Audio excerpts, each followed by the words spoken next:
Hello, virtuousdiva.com readers. This is Kenny Pugh coming back to you.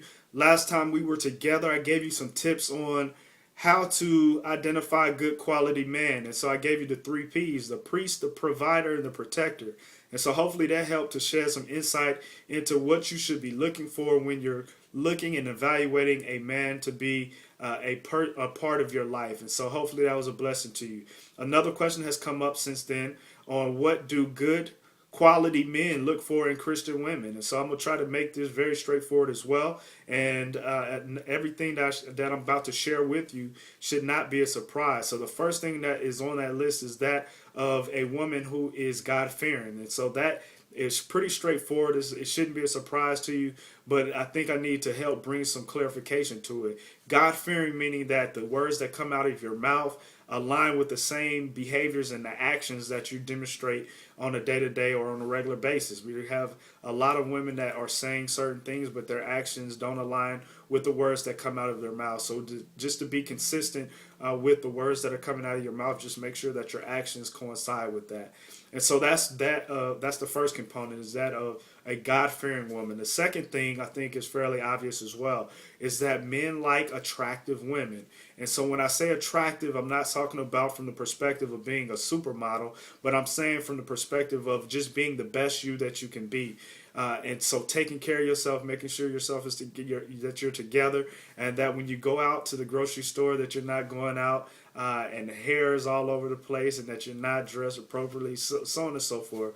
Just making sure that you're attractive. And so being attractive can be from a physical perspective, but it's also something that can be manifested through your personality. And so you don't necessarily have to be a supermodel, but if you have a great personality, you have the ability to be witty, to also share and make the man laugh. There are a lot of men that are attracted to funny personalities and things of that nature. So that could also be the point of attraction between two people.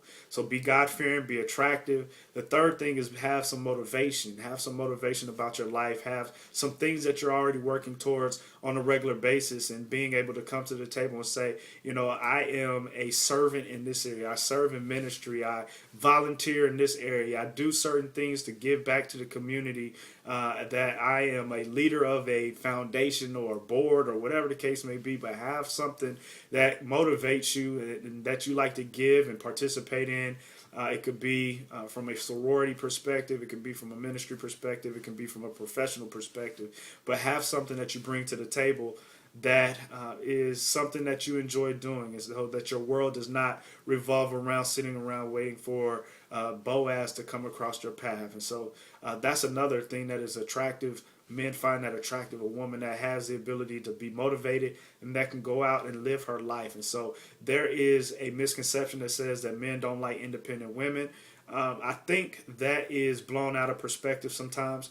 We like women who have the ability to take care of themselves, but we also like women who have the ability to flip into an interdependent mode as well. And so interdependent meaning that when God sends that person into your life, that you're able to welcome them with open arms, and that when a man becomes a part of your life, that he feels as if he's a part of, and not a headache, not just an afterthought, but someone who has a position in your life, and that that he feels valued in being in a relationship with you. So be God-fearing, be attractive, have motivation that you bring to the table.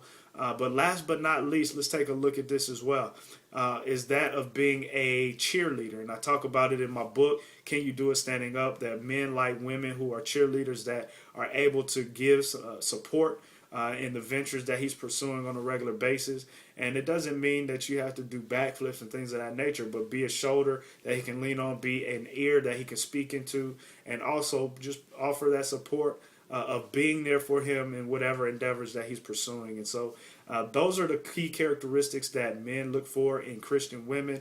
I don't think, once again, any of these should be a surprise to you. But the one word of advice that I want to leave you with is just to be the best you that you can be. When you are the best you that you can be, nobody can beat you at being you, as long as you continue to pursue that which God is calling you to pursue in your life.